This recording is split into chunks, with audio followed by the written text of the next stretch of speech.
Hello and welcome to Dead Ideas in Teaching and Learning, a higher education podcast from the Center for Teaching and Learning at Columbia. I'm Catherine Ross, the Center's Executive Director. As a quick reminder for our listeners, in this podcast series, we are exploring dead ideas in teaching and learning. In other words, ideas that are widely believed, though not true, and that drive many systems and behaviors in connection to teaching, exercising what Diane Pike called the tyranny of dead ideas. Welcome, everyone. Today I'm speaking with two undergraduate Columbia University students who have served as teaching and learning consultants as part of our center's Students as Pedagogical Partners initiative. We are joined today by Emily Glover and Kyle Gordon, who will now briefly introduce themselves. Hello, everyone. My name is Emily Glover. I am a junior studying neuroscience and behavior on the pre-med track at Columbia College. And I've been with the STOP initiative since fall 2022. Hello everyone, my name is Kyle Gordon. I have also been with the initiative since fall 2022. I am a senior at the School of General Studies, studying political science, and I am elated to be here today and talk about antiquated dead ideas. Yay! Yay for that. So our theme this spring has, as many of our listeners know, has been around why the science of teaching and learning is often unknown or ignored.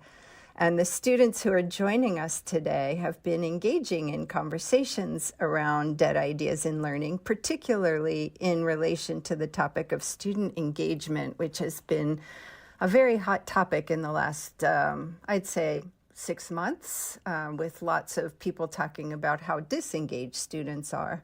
But today we're going to probe a little more deeply into how our guest speakers think about this and what they have learned from their experiences in higher education. So we'll get right into the questions.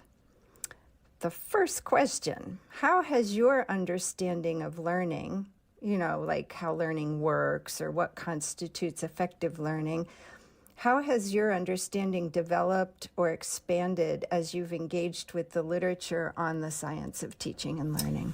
So, ever since kind of familiarizing myself with this literature, one thing that has kind of had a profound impact on me personally as a learner is kind of grappling with the concept that learning cannot be quantified.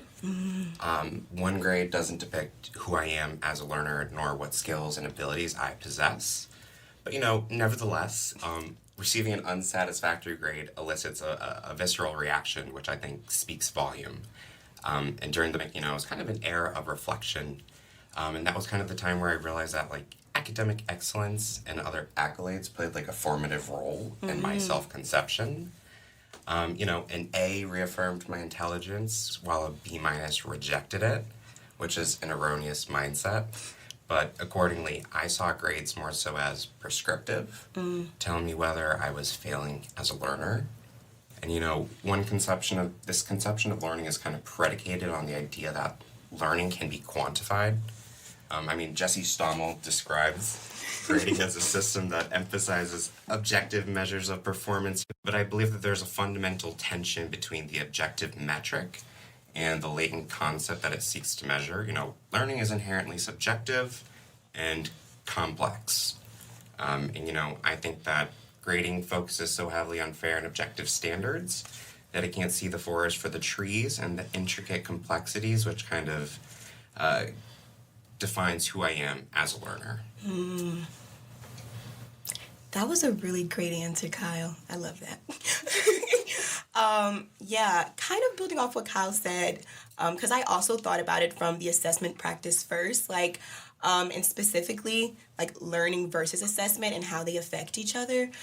Because, before, I kind of had a very tunnel vision idea of learning. I just go into a classroom, I take in whatever the teacher says, and then I go about my day, and then I put that down on a test.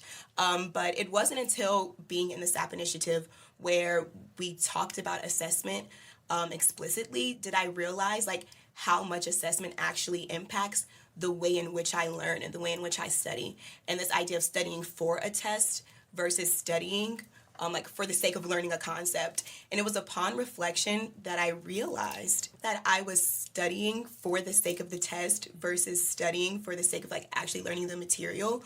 And it was upon reflection that I realized when I was giving like untraditional assessments, I realized how much more I was excited to actually like study. Specifically, I had a teacher who, instead of like a final at the end of the year, we had a meeting, like an interview where an exit interview where we just talked about the semester all together. And then he asked me specific questions about my final paper.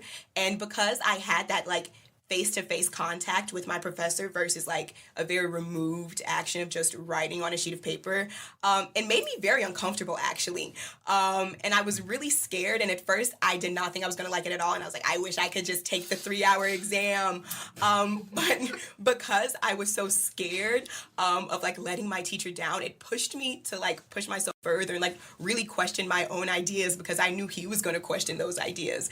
And I left that interview like feeling so proud of myself from like how much I realized I actually had learned that entire year.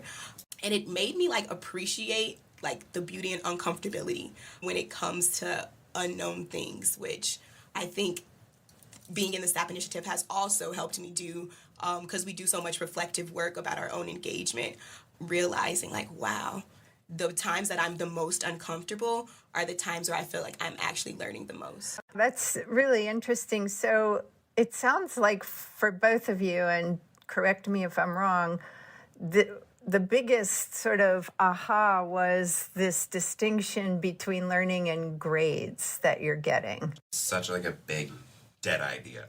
Dead, zombie dead. It is. And as Emily said, without even knowing it, it's driving how you approach the work of learning. And you said, Kyle, you said something about the complexities. Could you give an example of what you mean by that?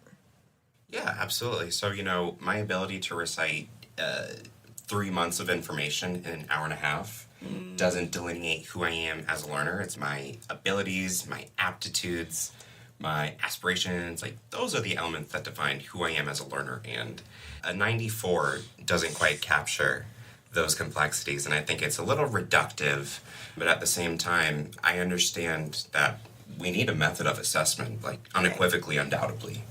But, the fixation kind of focus on like the objective standards, I think it kind of just takes away any subjectivity, and like the main purpose is maybe to rehumanize grading and take into consideration my background is different from Emily's and vice versa. Right. We have different working knowledges. That's not really taken into account sometimes.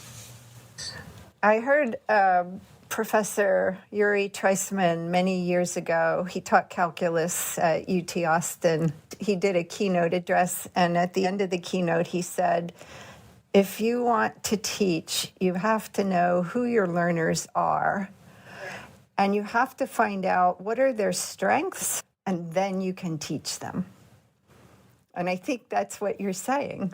Yeah, some professors have done entrance surveys before we even enter the class. Right. Asking about our familiarity with certain topics and whatnot. Through office hours, I've kind of seen that certain professors, many professors actually, are truly interested in their students and getting to know who they are.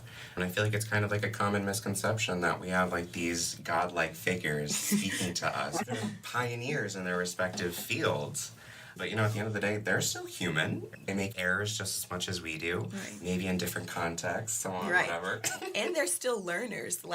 A lot of professors are still learning themselves, and I think when you talk to them and they're like, oh yeah, sometimes I had to relearn what I was teaching today because it's been so long since I've had to even deal with this, because they're so far into their profession or whatever.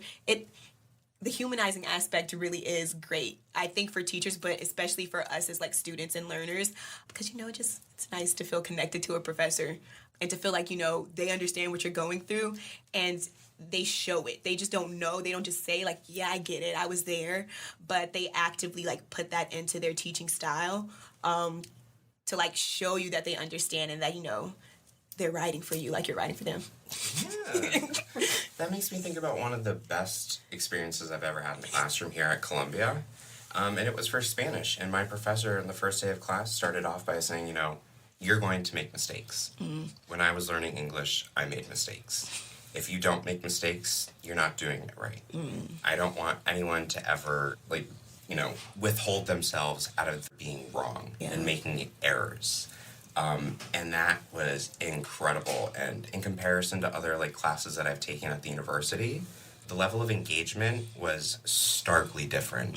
Students weren't, fearful, nor were they ostracized by any sense. And that certain level of camaraderie, we are all learners and we're going to make mistakes. And that is okay, because making a mistake is the surest way to know that you have learned something. So that lands us squarely in the second question. Our students are so prescient. So I think, because what I was going to ask you about was, did you have any examples of how your instructors perhaps have made some moves or offered strategies that really facilitated your engagement with the class? So I'll just ask Emily to weigh in on that, since Kyle gave a great example. As far as teachers' tools in the box for getting students to engage, I think the one that was my least favorite, not so much anymore, but still sets me on my toes, like the classic turn to your neighbor and discuss.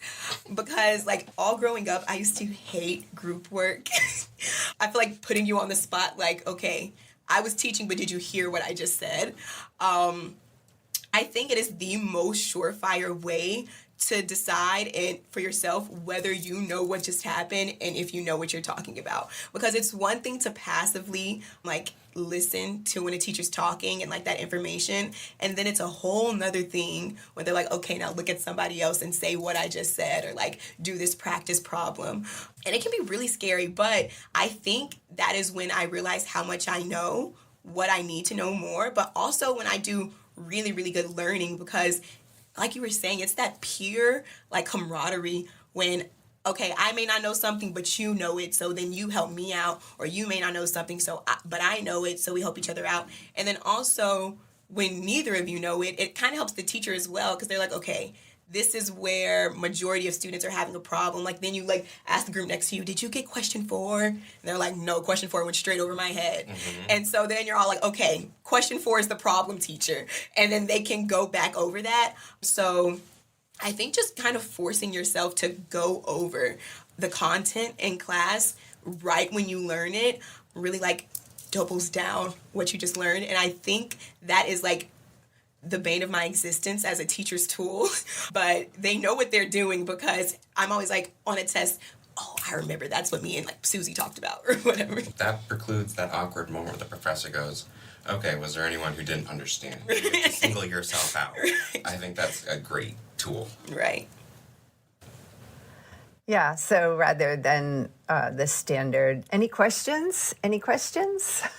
And even, changing any questions to what are the things that still aren't clear is a shift, right? It's not saying that if you have any questions that might be kind of wrong somehow, right? It's setting it up that I would expect you would have some questions, and I want to open up the space for that. But I think what you said, Emily, to just be able to do that with the person sitting next to you is, in many cases, far less threatening than having to say it in front of the whole class.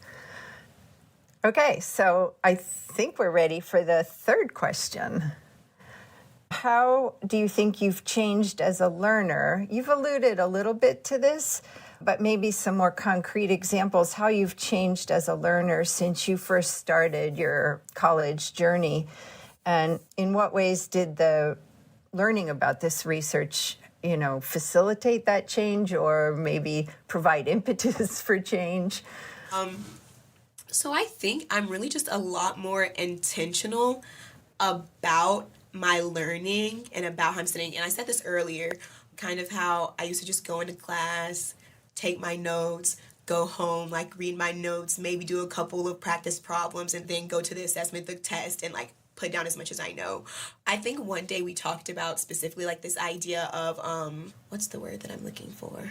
Learning styles. Yeah, learning styles. This idea that oh, this is the learning style that I know I am. Like before, I'm like, oh, I'm really into visual learning. So I'm like, as many pictures and diagrams as I can get, that's what I'm going to focus on, which is important. But really, it's using all of your senses and engaging like as much of your brain as you can. So when I'm looking at this picture, like I'm also like watching a video with like audio to like engage both those parts of my brain. Or when I'm listening to something, I'm actively writing out like the diagram and writing it for myself to like invoke that sense as well, because it's really the combination of those senses that like helps you, like it triggers your brain to like make multiple pathways to one answer. And so instead of just like hyper fixating on one way of learning, I'm a lot more intentional on trying to like engage all of my senses and doing multiple different things, even if I feel like one's not working as well, doing it anyway, because sometimes when you have a test and it's been a long night of studying and the coffee didn't kick in like it should have, your brain will fail you. But if you have those multiple pathways set up, if one pathway doesn't work, you can just go the other pathway. That's great. So you discovered that learning styles is a dead idea, in fact, and the research does not support it. So that's a great leap forward. How about you, Kyle? Emily gave a great example of this. She goes, just pop in a piece of chewing gum. Oh, yeah. And then take it while you're, have another piece while you're taking the quiz or exam. So I sent her a picture. I said, God help. Let's go. A picture of the gum. That was so funny. But, I had a really similar experience in terms of kind of learning that, that is a dead idea, and that there are specific mechanisms that we can kind of employ and use to kind of make learning more dynamic and kind of create a more robust working knowledge. As someone who studies political theory, there are a lot of connections and intersections between my classes. CC, Lit-Hum, like different interpretive styles, different theories, epistemological thoughts, and so on and so forth. One thing I kind of came to is like, mind maps are my greatest studying tool, because I can draw connections between outwardly these things that look like binary opposites. But at the end, I'm able to draw the two together from something that I learned in CC, or something from origins of liberalism, so on and so forth. And kind of taking that and putting visuals to it. Because, theory of societal function, I can put pictures to it. I can think of people linking hands, the little diagram, whatever, in hospitals where it's like little figures holding hands. So I can think of these things, but it's about engaging different sensory perceptions, and that has really catalyzed my learning and establishing my working knowledge. Great. Could you just tell our listeners what CC stands for? It's contemporary civilization. We examine the rudiments of Western political thought. Great. And it's part of the core curriculum. Yes, Emily's favorite. Don't let him be sarcastic. Like, it's just as a STEM person. I feel like it was actually one of the classes I learned the most in, but like I said earlier, it was one of the classes that made me the most uncomfortable as a learner, because I'm very comfortable with my like chemistry and my biology, but CC, also discussion-based classes, which Columbia loves. It is at the root of all of our teaching, is discussion-based classes. Really, really pushed me out of my comfort zone at times, which was very scary, but I think I walked away a better person or more well-rounded learner, and I have much love for the Columbia Core. A lot of STEM classes use active learning as well, where students talk to each other and work through problems, right? Yes, I quickly learned that no matter what discipline you go into at Columbia, you will be in discussion-based learning. And I had to come to terms with it very quickly. Well, it sounds like for the better. Yes. All right. So, given how you both have changed, if you were going to advise one of your peers on a dead idea that they might have about learning, which idea would you target, and what advice would you give them? What would you tell them about the research? Listen, I don't mean to harp on this, but grading, a grade does not define who we are as a learner. Sometimes we will make mistakes. There's no effort without error or shortcoming. And that might sound cliche, but by nature, we make mistakes, we're fallible. Right. And I think that's also one of the biggest misconceptions here. Like, if you're wrong, you are not intelligent. Because we have such, this is a really rigorous institution. And there's, grading actually puts us in ranking and competition against one another. And sometimes I feel like that kind of creates an environment that's not conducive to learning. It makes us fearful of being wrong and the implications of such. But in all reality, one of the beauties of being wrong is that it gives us the freedom to keep on learning. And to quote one of my favorite authors, Adam Grant, on Think Again, he said, if you don't get good at rethinking, then you end up being wrong more often. He thinks it's one of the greatest paradoxes of life. The quicker you are to recognize when you're wrong, the less wrong you become. Yeah, and there's a good bit of literature about how to encourage students in risk-taking, because being wrong is, it's taking a risk, right? And how grading does disincentivize students' willingness to take risks for obvious reasons, right? A lot of the things like your internship or the scholarship or access to grad school oftentimes depend on those grades to some extent. So there's a lot of fear. So I think it's very powerful that you have overcome that fear and that's what you would choose to share with your peers. Yeah. Emily. Yeah. I've been calling it legacy learning because I've heard it initially about different teaching styles, like this idea of legacy teaching, where a professor, when teaching a class, will go, well, that's how it was taught to me, and that's how my professor learned it, so that's how I'm going to teach it to students, which we know, perpetuates dead ideas. But then I thought about it from the learner's perspective, and I think learners do it as well. And we've talked about this in the SAP initiative a lot, how when you've been in school, not for as long as we have, because we are undergraduate students, but I've been in school since I was 3. When you've been in school, you kind of crack the code, especially because we've been being assessed very traditionally on a quantitative scale. And so you kind of break this code of how to learn so you can so you can do the best on traditional assessments. But a lot of the times I found upon my reflection that that's not conducive to real deep learning, like I mentioned earlier. So this idea of, oh, that's how I've always done it, and I know what's best for my learning, it's really just me personally. I don't want to speak for everybody, but I learned that was an excuse for me to not leave my comfortable circle. Oh, well, I've been doing it this way and I know this is what works, so I'm only going to do it this way. But when I was forced out of that comfortability circle, I lashed out at first. I was like, I hate this. I don't think I like this professor. They don't teach for me. But by the end of the semester, I realized I was completely wrong and actually learned a lot.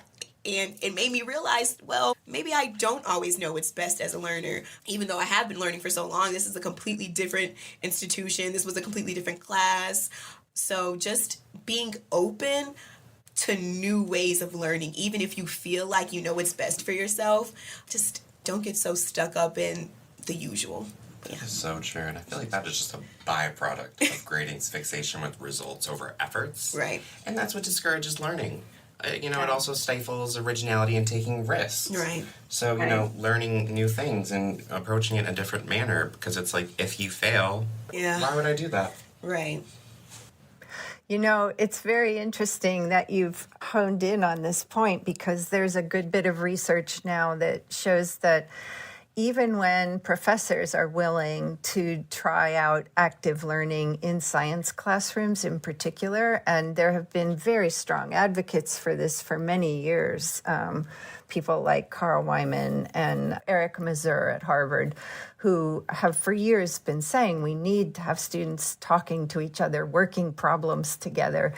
But there's a lot of research that shows that students push back and don't like it. And I think it speaks to the grade thing, right? Students have gone through systems where they get rewarded because of the grades they get.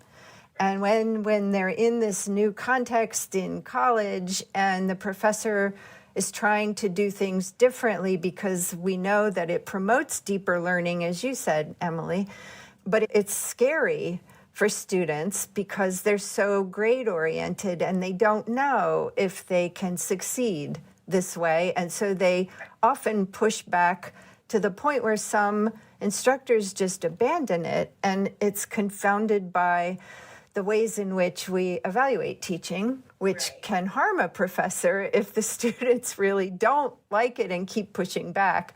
So, it's a complicated issue, but I'm so happy that you were able to highlight that and really put that at the forefront. So thank you. Of course, it's very scary from the student's perspective, as I said before, but I think one of the greatest ways to combat that is when a professor understands that it's scary and goes overtime to let a student know that they understand that it's scary, and being very upfront with how assessment is going to happen, which we've also talked about.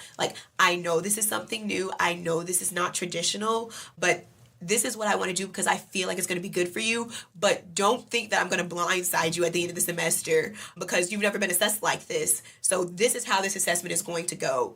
You may not even be assessed on this part, but I'm going to assess you from X, Y, and Z. So I think it's scary, but when a teacher is willing to acknowledge that it's scary and really sit down and talk with their students about how that assessment is going to go, even though it's still uncomfortable for students, I think it helps them relax a little bit more to put their trust in that teacher, that they won't blindside them with some crazy grade at the end. Because as much as we don't want to put our not necessarily worth, but think about grades a lot, they are important. And I think trust is the key word there, but also the transparency around what the expectations are and exactly how and when you will be graded, right? And thinking about ways to make that safer.